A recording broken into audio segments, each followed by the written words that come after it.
He showed me a live security camera view. Emily wasn't alone. A man had walked up to her moments after I left. They hugged not casually, but warmly, like two people who knew each other well. Then they sat together on a nearby bench, laughing while looking around carefully. I felt my stomach tighten. Frank wasn't accusing anyone. He simply said, "Watch for yourself." For the next several minutes, I watched the screen in silence. The man handed Emily a small envelope. She quickly slipped it into her purse before checking her surroundings. I thanked Frank and calmly drove to the entrance as if nothing had happened. Emily climbed into the car smiling. "Traffic wasn't bad?" she asked. I forced a smile. Not at all. The drive home was painfully quiet. That evening, after she went to sleep, I couldn't stop thinking about the envelope. Every explanation raced through my mind.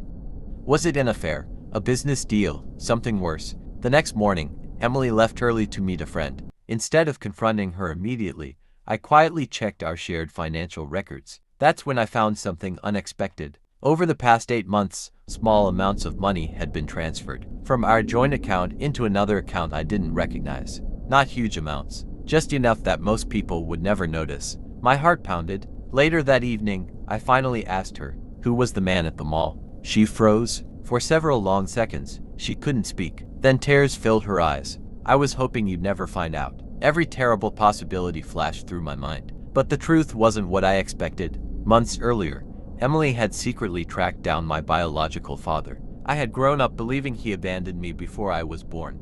I had spent years wondering who he was. Without telling me, Emily hired a private investigator. The transfers I found were payments for the investigation. The man in the mall wasn't her lover. He was the investigator. The envelope contained photographs, old letters, and the first confirmed address where my biological father had been living. Emily admitted she kept everything secret because she wanted to surprise me on my upcoming birthday. "I wanted to give you something money could never buy," she whispered. "The chance to meet your father." I couldn't speak. All the fear, all the suspicion, all the anger. It disappeared instantly. A month later, with Emily holding my hand, I knocked on the door of a small house hundreds of miles away. An elderly man answered. He looked at me. Then tears filled his eyes before either of us said a word. We talked for hours. He explained that he had spent decades searching for me but never knew where my mother had moved after I was born. Neither of us had been abandoned. We had simply been separated by circumstances beyond our control. That day,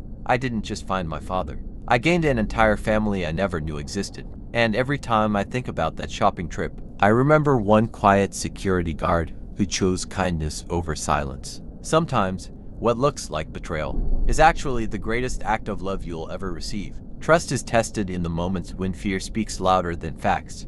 If I had confronted my wife with anger instead of patience, I might have destroyed the most beautiful surprise of my life. One stranger's courage, one moment of restraint, and one conversation changed my future forever. Sometimes the truth isn't hidden to hurt you, it is hidden because someone is working quietly to heal a part of your heart that has been broken for years.